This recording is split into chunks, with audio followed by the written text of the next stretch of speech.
Mr. DJ. Hey, check this out. We got a great show coming your way.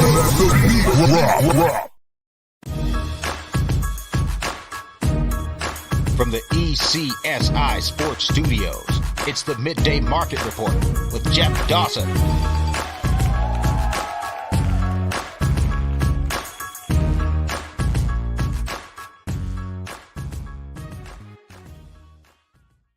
ECSI fans, you want to revolutionize your sports investing habits?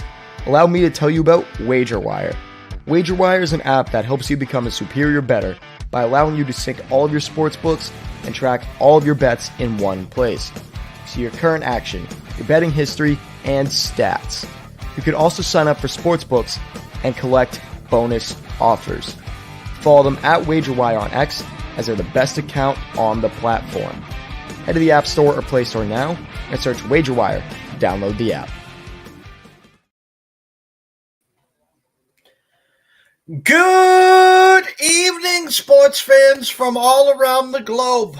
I am the host, Jeff Dawson, East Coast Sports Investors, and this is the closing bell with good friend and colleague, Ron Marmalefsky, our NCAA and NFL data analytics closing show of the week. Blessed and honored to have Ron back for a second season with us.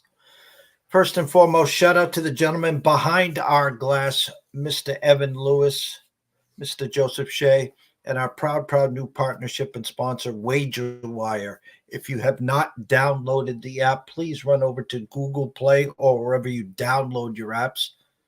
Download it. It's free. Start syncing your bets with bunch of other casinos and sports books around the globe and that are compatible to you and your state. Start window shopping. Start tracking your wagers, ROI, and all that good stuff. Take advantage of the free plays, the promos, the match bets that these casinos and sports books are offering. And if you'd like to make a little flash cash for Christmas and the new year, send a email to affiliates at wagerwire.com. Tell them JD from ECSI sent you. Zach, Travis, the rest of the team and community will take good care of you. But let's bring in the star of this show, Ron. It's championship week, and there's a big game tonight, the Pac-12 championship. Win and in to the Final Four. But we'll get your thoughts there. The one and only Mr. Ron himself. Good afternoon, Jeff. It's going to be exciting, that's for sure. We have some really exciting games, some really important games in college football. The last year of the 4-team playoff, I'm curious whether or not that's going to be controversial. You know, we've been talking now for the past 4 or 5 weeks. I've tried to say I don't want a popsicle headache because of all the different scenarios. And we're going to break down tonight's game, and we'll go through a handful of tomorrow's games. But just by your power ranking, so because they say they want the best 4 teams, but we know it doesn't work or operate that way. So from your power rankings, what is your top 4 teams in college football before they kick off tonight? First would be Michigan. They've been Michigan for 6-7 weeks. I still have Ohio State pretty much even with Georgia. Maybe I should say Georgia about a point ahead of Ohio State. I'm looking, where do I have? And I have Oregon right there as well. There's a clear 4 with Ohio State, Oregon, Georgia, and Michigan. After that, there's a little bit of a gap where Texas and Alabama are about the same. Maybe Penn State is close to that as well. But of the contenders, that's where we are. I know Florida State's 12-0. I did have to downgrade them because of their quarterback. With Jordan Travis, they'd be right there with a couple of the others. But without Jordan Travis, they got downgraded.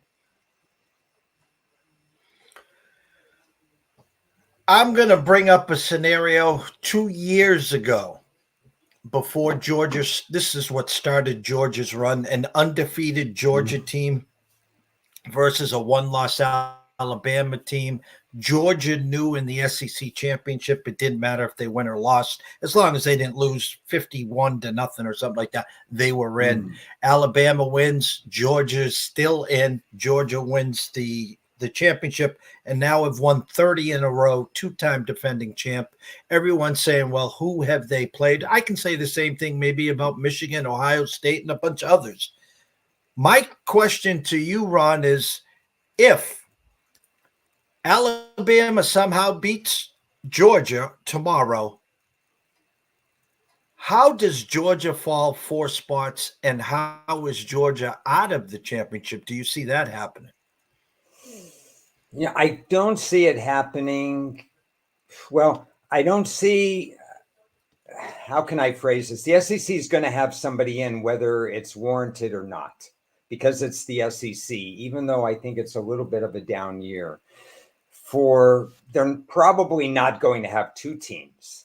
I would think they'd be closer to 0. The only way it would be 0 would be if Georgia lost by enough margin against Alabama that it sent them below Texas, but Alabama still couldn't climb ahead of Texas because Texas beat them at Alabama, and maybe Texas wins really big this week against Oklahoma State. In that case, there's no precedent for leaving out an undefeated Florida State team. So they would be in. You assume Michigan's going to be in unless Iowa actually finds a way to score a few points. So that, and the Oregon-Washington winner should be in, especially Washington if they're 13-0. But even Oregon, who's definitely higher power rated than Washington, much higher power rated. So Georgia really, if the game, let's say the game was 31-30, Georgia loses to Alabama, I would probably still advocate Georgia ahead of Alabama. And I know that would be an unpopular position, but this is a neutral game site. All right, I'm going to bring up 2 more scenarios here. The favorites win. Georgia beats Alabama. Michigan beats Iowa. The Pac-12, whether it's Washington or Oregon, we assume is in. You talked about Jordan Travis. No Jordan Travis. And what I'm hearing is that their backup is still in protocol and that the 3rd-string quarterback has been getting a lot of the snaps, hence maybe the line at 1.5. I don't know who's starting there, but I'm going to play the game with you now. Let's say Florida State beats Louisville. You talk about the best teams. Can you see a scenario on Sunday that the committee would take a 1-loss Georgia team over an undefeated Florida State team?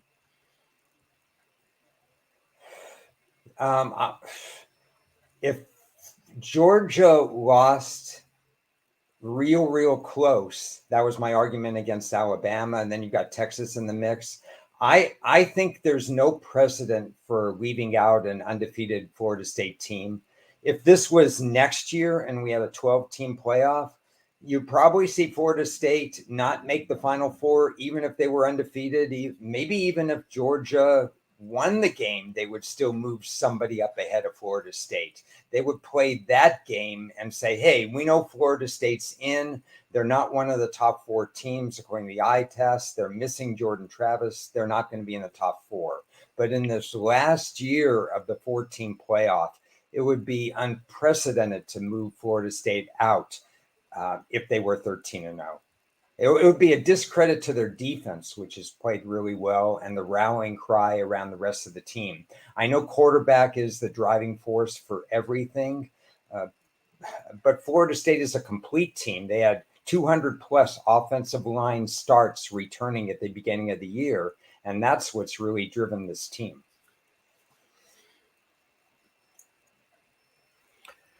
If you are a Texas Longhorn backer and you talk about an inflated number, they're up to 15 in some books right now to defeat Oklahoma State.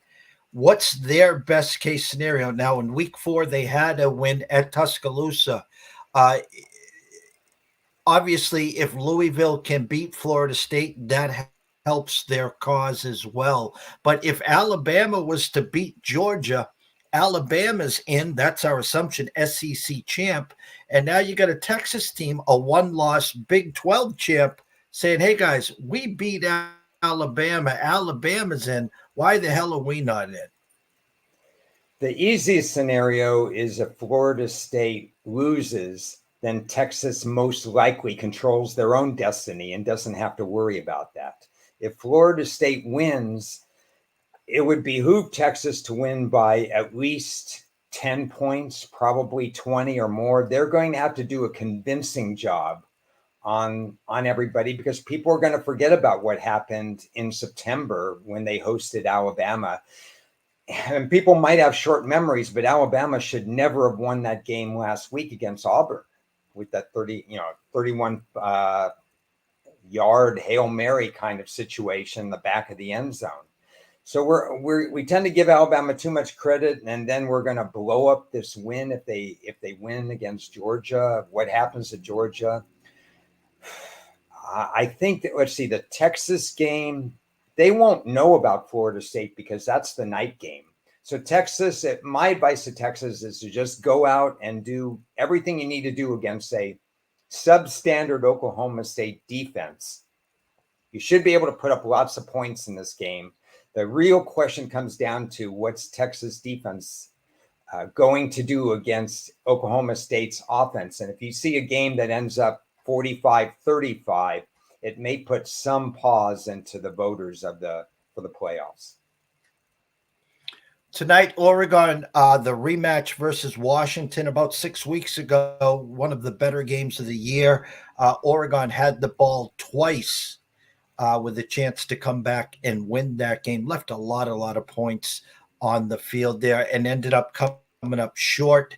My true number was an 8.5 with a 67.5. Now 9.5 with a 66 at the Circa in Las Vegas. Bo Nix, the favorite to win the Heisman. Jaden Daniels has played his last game before a bowl game for LSU. He is the second favorite in the Heisman Trophy race. Give us your thoughts on the Heisman Trophy, and then break down what you see in the Oregon-Washington game.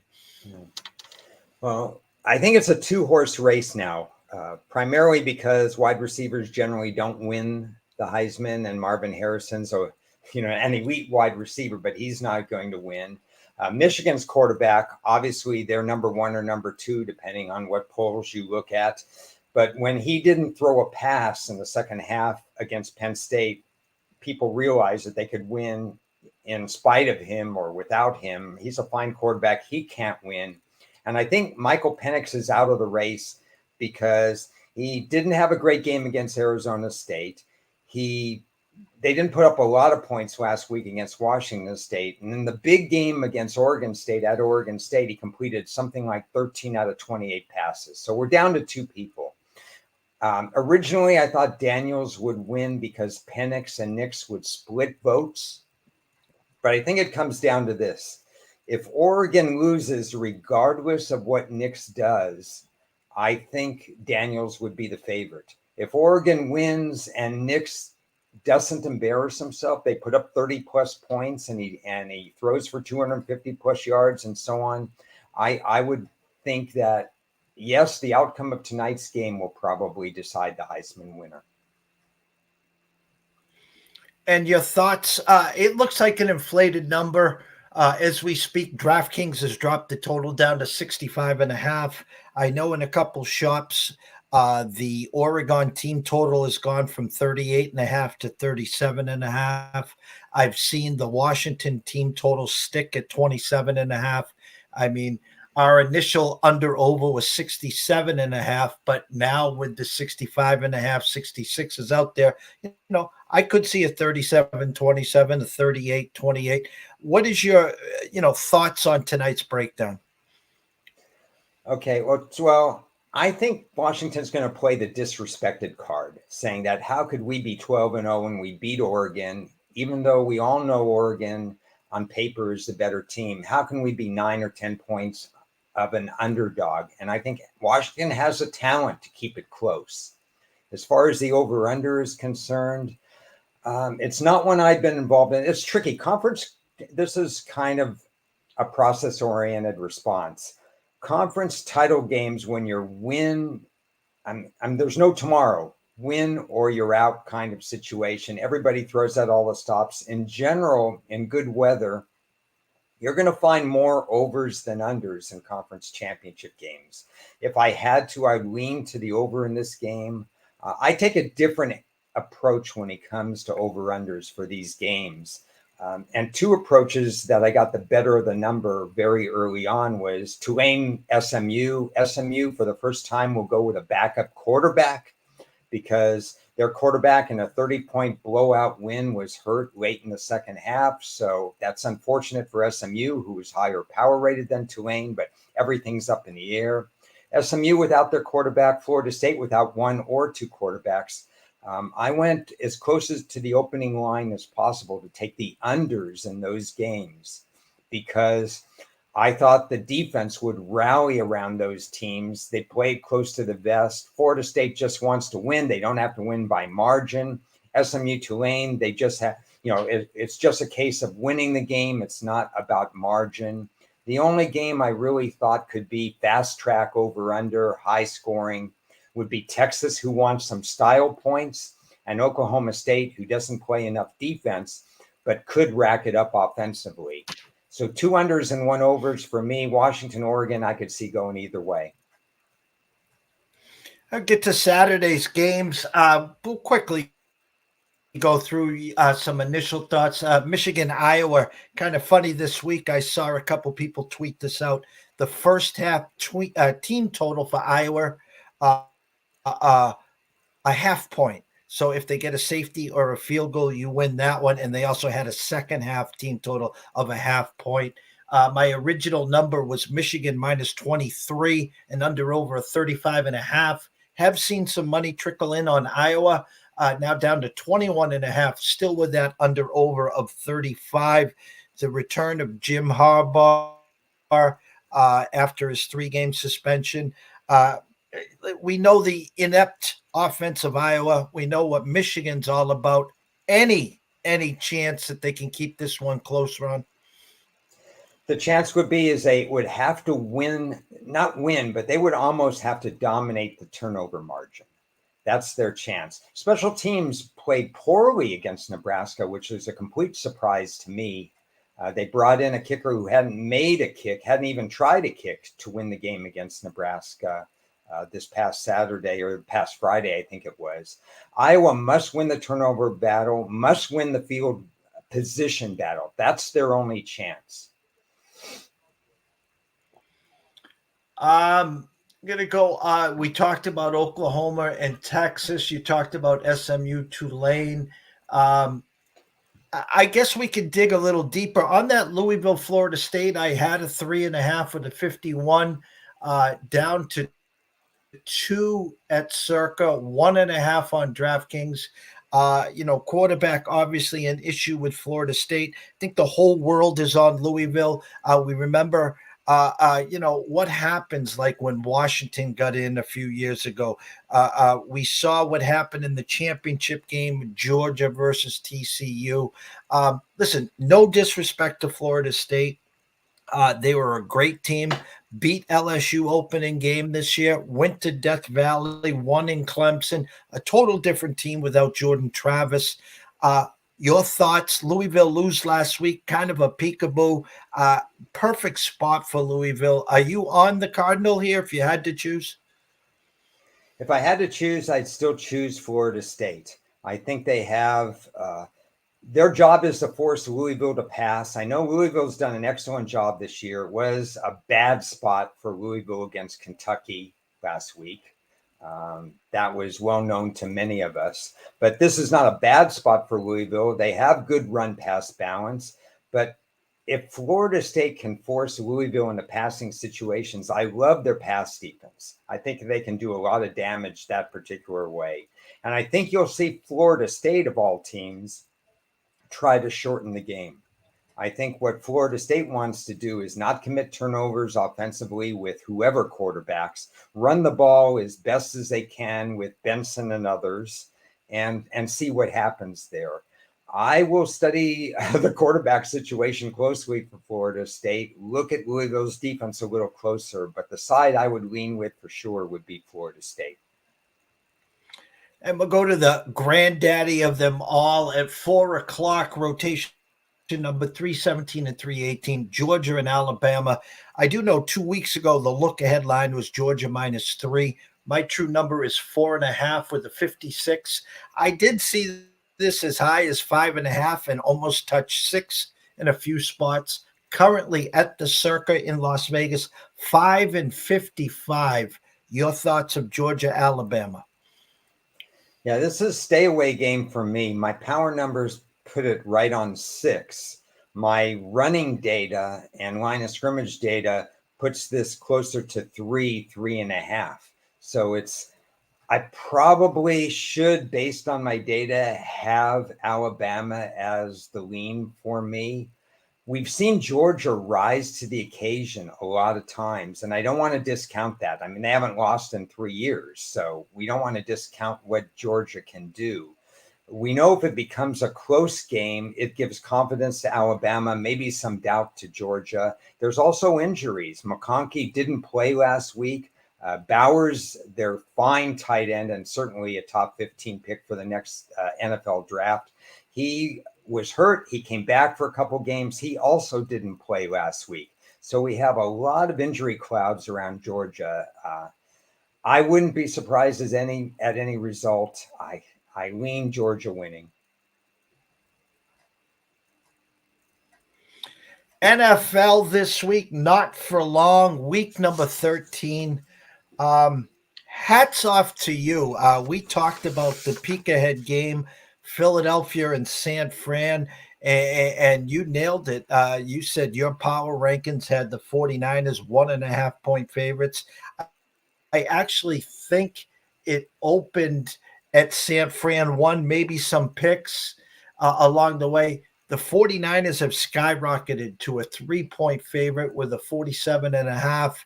Again, hats off to you. Initial thoughts on the 49ers Eagles this week? Well, obviously, a much anticipated game, especially on San Francisco's side. Brock Purdy he was hurt during the game. They eventually just waved the white flag, and they didn't have anybody who could pass the ball against Philadelphia. They want revenge in the worst way. It's later in the season, but with the pecking order and first round buys on the line, it's an incredibly important game. My numbers say the line should be 2, so we're getting a little bit of Philadelphia value, but the situations strongly favor San Francisco, not just any revenge from playoffs, because that's only one factor, but there's a couple of other situations in play. When San Francisco is at full strength, they are just really, really tough to beat. I'm probably just going to enjoy and watch the game. I think San Francisco is the right side, but I think a lot of people think San Francisco is the right side. I think you're going to find maybe 2 out of every 3 handicappers or more that are going to take San Francisco. I certainly understand it. They are the best team. They are pointing for this game, but I don't want to discount anything that Philadelphia has accomplished this season. Their record is the tops in the NFL, and that has to account for something. Now, you've been doing this for decades. You have notebooks every year, bigger than the almanacs. At some point, doesn't the schedule have to catch up to you? And the reason I'm bringing this up is 2 weeks ago, Philadelphia traveled to Kansas City, came back in the fourth quarter, and won at Arrowhead Stadium. Last week, at home versus the Bills, a back and forth fourth quarter comeback and a win in overtime. This week, the 49ers, but next week, they travel to Dallas. So, when the 49ers come to town and the number 1 seed is right here in front of you, a win, and this almost guarantees the Eagles that number 1 seed, yet a loss, and they'll be short underdogs, I assume, next week in Dallas, could spiral where you could have San Fran, Dallas, and Philly in 2 weeks, all with 3 losses. Yeah, that's the beauty of the NFL, because you think somebody's streaking, but It's the margin of victory in this league is hard. The ball can bounce the wrong way. A referee could make a particular call, drop pass, something could happen, a fumble. I don't think there's letdowns while you're playing peak opponents. It's kind of what we talked about a long way back. You and I talked about this with other people as well. I didn't care what happened in the Miami or Florida Clemson game. I hope they had a knockdown, drag out. Somebody would win in overtime. Somebody would lose in overtime because the team would be flat the next week. And that's exactly what happened. And the team that I think it was Clemson, North Carolina State took advantage of that. I mean, that's what I'm looking for is letdowns after big games. The adrenaline, these athletes are well conditioned and so on. They're going to be focused for this game. Philly will probably be just as focused for Dallas game. So then what you go is the week after that, what happens to Philadelphia. And so I think you'll see if somebody wins or loses, I don't think we should blame it on any particular letdown. We should just say that one team was better than the other.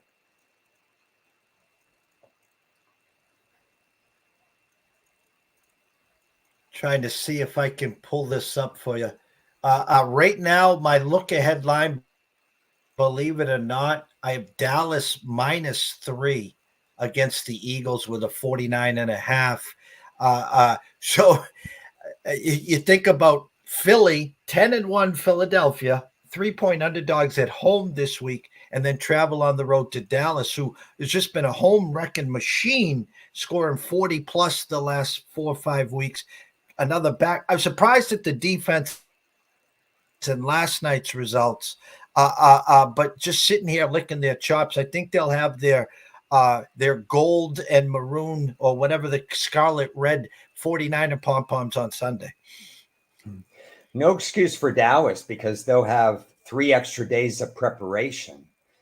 If they lose, it's a coaching staff kind of thing. I would make the line 2.5 Dallas. The situation is probably worth another 0.5 point with Philly coming off San Francisco and Philly having 7 days, Dallas having 10 days. So you have a fair line of Dallas -3. Obviously, an extremely critical game. Now you get into, do you trust Mike McCarthy? And let me piggyback off of that, Ron, because we're seeing something in Dak Prescott the last few weeks. We're seeing the emergence. We're seeing the touchdown passes. We're seeing the RPOs. CeeDee Lamb just taking it to the next level. All of a sudden, Brandon Cooks is alive again. How much of this is on McCarthy and how much of this is on Dak Prescott? I think it's 50-50. I think McCarthy knows how to call a pretty good game plan. He's also surrounded by a lot of experienced talent. CeeDee Lamb plays to more experience than he really has in the NFL. Brandon Cooks has been around a long time. He runs unbelievable routes. Dallas is one of the best teams at understanding how to use tight ends. So they've got whoever they have there, as long as they're competent pass catchers, they get involved in the offense. The offensive line we know has been top 10 for a long time. So there's a lot to work with. I thought we'd see fatigue with Tony Pollard, but now we may not see fatigue with Tony Pollard. I may have misjudged that a little bit because he's going to get 10 days off for the final stretch. I was a little worried about their running back rotation with him being the sole lead back in that operation. So things are pretty good Dallas's ways. They have a lot of playmakers. And they looked it up just now. Dallas has won pretty comfortably the last few games hosting Philadelphia. So, yes, you are right. Dallas is going to be rooting for San Francisco this week. Ron, it's been decades since the Cowboys have won a Super Bowl, and every year they're America's team. Every year they just seem to falter. We've been talking Philly, we've been talking 49ers, and until the blip on Thanksgiving Day, the Lions were another team in the NFC people were talking about.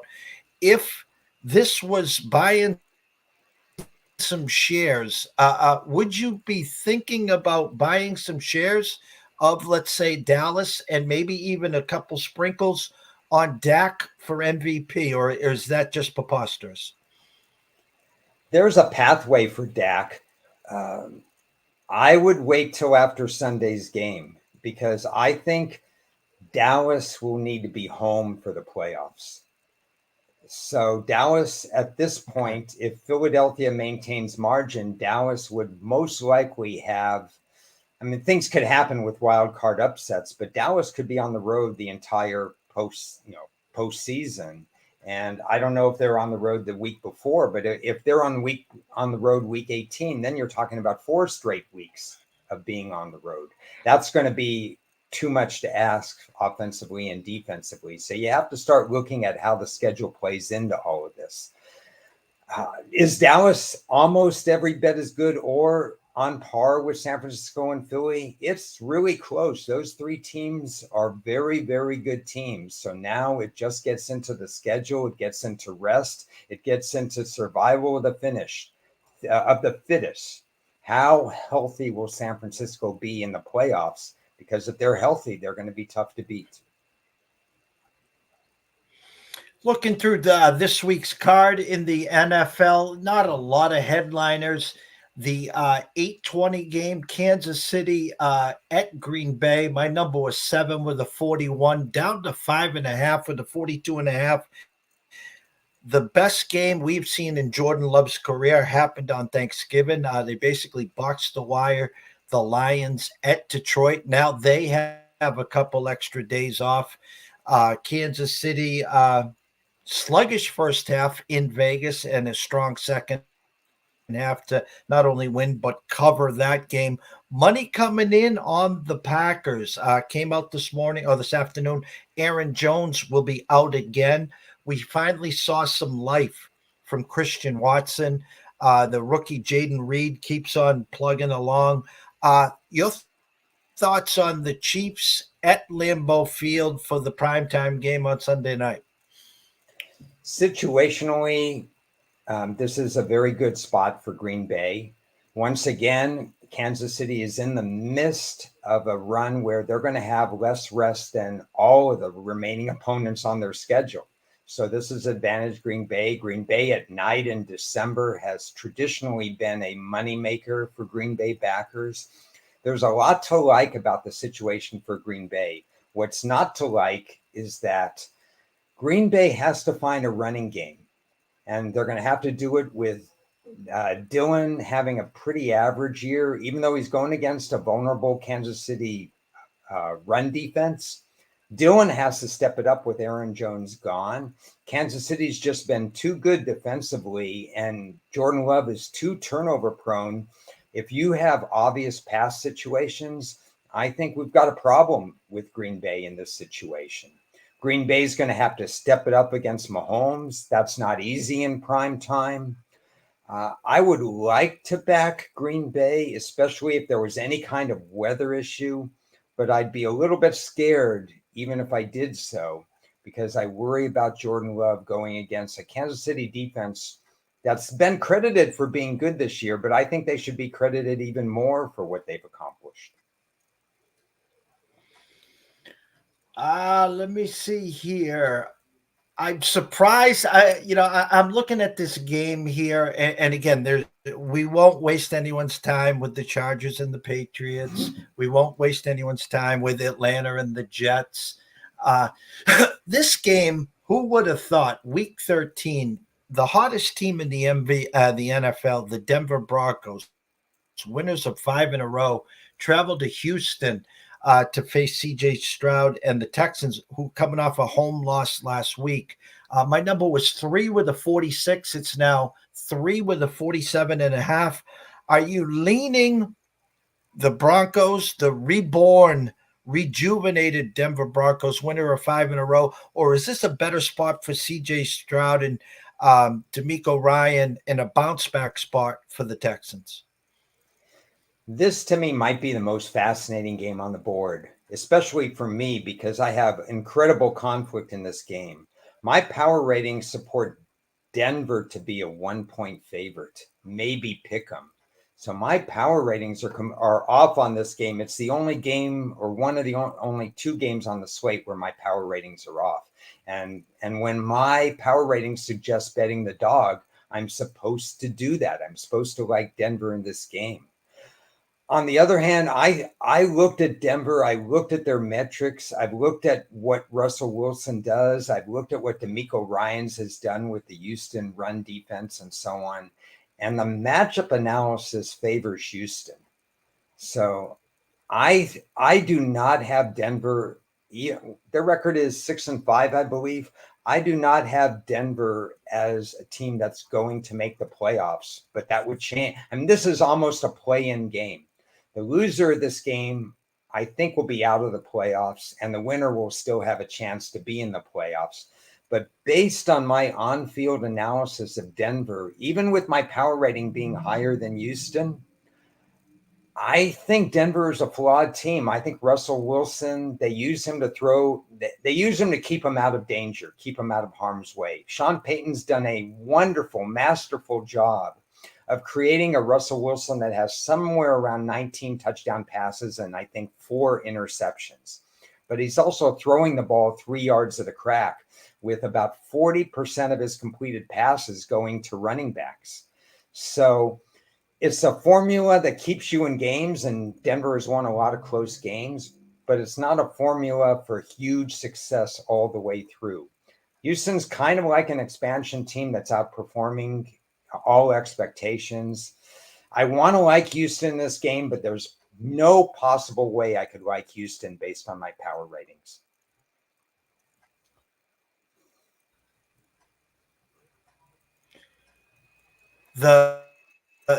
Going back to week 1, the NFL was all smiles. Their Monday night game featured Joe Burrow versus Trevor Lawrence as Cincinnati travels to Jacksonville. Unfortunately, it's now Jake Browning. My number was 7.5 with a 40.5. It's down to 39.8. Looks like Jacksonville came off the mat. They're rounding back into form. ETN still a question mark. The reemergence of Trevor Lawrence to Calvin Ridley again last week. Good spot here for Jacksonville with no Burrow and Jake Browning. T. Higgins still a question mark. Does the Bengals have any chance either? I'm not even saying to win, but to cover the 8. Is that 8 too many points? Well, I'm not a big favorites player at all. I'm not really crazy about it. The last time I liked this big a favorite was the Lions on Monday night 4 or 5 weeks ago. I saw no path. I don't remember who they played. It might have been Carolina or somebody like that, but I saw no path to the Lions losing that game. This is close.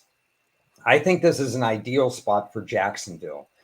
I must say going in that if you compare Jacksonville's roster, if you compare Jacksonville's defense, if you can compare a lot of different things to Kansas City, to the San Francisco, to the Philadelphias of the world, to Baltimore when they're at full strength, Jacksonville is behind all of those teams. But this is Jacksonville's first Monday night home game since I think 2011. They're playing potentially a decent backup quarterback in the NFL in Jake Browning, but he's not expected to be anything special. Joe Mixon is not running for a lot of yards per carry, and they're going to need to heavily rely on him. I expect ETN to play. Cincinnati's run defense has not been all that good. I'm looking at the sack ratios. Sack ratios are pretty even. I like the Monday night spot for Jacksonville. I like Lawrence having enough time to hit his variety of wide receivers. I tried to think creatively with Jacksonville to parlay them, to do different things with them, to get the number under 7, to get the number around 1. It just seems like a sweet spot for Jacksonville. And hopefully by the time that game rolls around, I'll just need Jacksonville to basically win the game or have some other things where I can maneuver around. But I do see this as a good spot for Jacksonville. And lastly, Baltimore, a win and a cover thanks to Zay Flowers' stupidity. Thank you. Not only did he blow my last part of my 3-team action parlay on Sunday. He knocked me out of a fantasy playoff there. He just needed to fall down, and with the 37 yards and the touchdown, he knocked me out. Your power rankings top 5. I'll just say off the top of my head, you have San Fran 1. I'm wondering if you had the Ravens in front of Philly, or do you have Philly and the Ravens, Kansas City? What is your top 5, Ron? Everybody's bunch from 2 to 5. San Francisco's 1. Dallas is slightly ahead of these teams at 2. Then Kansas City, Baltimore, Philly are in the 3-5 range, all real close. Hovering behind them is Miami at 6. We've got a gap, I believe, after that. I might be missing somebody in there. If I mentioned Baltimore, I think 6 or 7 teams at the top, San Francisco, and then a whole bunch of teams within a half a point or at most a point of each other. And yes, by the way, Baltimore cost me the second half line. I had San Diego. I had the Chargers plus 9.5 and plus 10 in-game wagering, and Zay Flowers hurt me. He got a scolding from the coaching staff after. Unfortunately, he was in charge of the celebration dances. We got the Zay Flowers bouquet toss after his first touchdown, but he was too busy wondering about his second celebration instead of just falling down. And he is off my Christmas card list. So I like Zay Flowers as a person and a player. I really like him. He turned down money to stay at Boston College, and I applaud that loyalty. He was just too excited on that touchdown. Just too excited. He wanted to get to the end zone. He wasn't thinking about all that. I knew it was coming. What could I say? As we always end, Ron, I give you that nice little 7-8 yard button hook for your closing thoughts to end the show and the week for us. Okay. 2 thoughts I'll share. Number 1, NFL. This past week, I put out an article about playoff contenders or pretenders on Wager Talk for the AFC. I'm going to do the same thing for the NFC. So those middle of the road teams, the Green Bays, the Rams, the Seattle Seahawks, now that they're 6-6, I'll be discussing them next week. I think that'll be an interesting topic as to who is going to fill those number 6 and number 7 playoff spots in the NFC. And I want to caution people as you read your newspapers and get your lines on Monday and Tuesday when the college bowls are all announced and all 733 bowl slots, including, did I read this correctly? Either 10 or 12 Sun Belt teams are going to be bowling, with about half of them probably 6-6. What's the problem in college football? That's one of them. But when you see those odds, be very, very careful. There are a lot of factors that go into bowl wagering: motivation, portal information, coaching information, not just head coaches, but positional coaches, cluster stuff going on, opt-outs to the NFL. When you first see those lines, sometimes you have to pounce right away, and sometimes you have to sit back and say, why is this line? Where is this line going? There's a lot of stuff going on. But the college football lines will be out sometime on Monday almost everywhere. And it's going to be craziness, Jeff. It's going to be craziness. And great points there. I often wonder, you talked about your power ratings and your numbers. You brought up Denver and Houston. And when on Sundays, when I put out my numbers and then I look at the opening numbers and I'm a half point off. I'm a point off. When I'm 2-3 points off, I really scratch my head and I wonder, why am I so far off? And it gets me nervous. And lastly, if you're going to be watching the Browns and Rams game, insert Joe Flacco. Yes, I said it correctly. Mr. Joe Flacco will be starting quarterback for the Cleveland Browns. I suggested Brian Sipe or Bernie Kosar, but neither one of those could go, so it will be Joe Flacco. So, Ron, please tell everyone where they can go and get all your work. On my Twitter X feed, you can see what I'm up to. Article on Monday, article on Tuesday, Chris and I brainstormed the entire NFL on Tuesday. Ted, Chris, and I, we talk NFL. We even snuck in some NCAA championship talk this past week. Otherwise, every once in a while, I might tweet something. And good luck to everybody out there. Fascinating weekend. Some interesting games in the NFL, and obviously conference title games all over the place in college. Enjoy the action and enjoy everything you're doing, realizing that another season coming to a close. For myself, Jeff Dawson at EC Sports Invest, the one, the only, Mr. Ron at Ron A Sports. We wish everyone a blessed day, an evening. Enjoy championship weekend. Stay in your lanes. Have some fun. Pick and choose. There's no shame in a little pizza and beer money on a few of these if you need to scratch an itch. But we'll be back soon. Have a great, great weekend.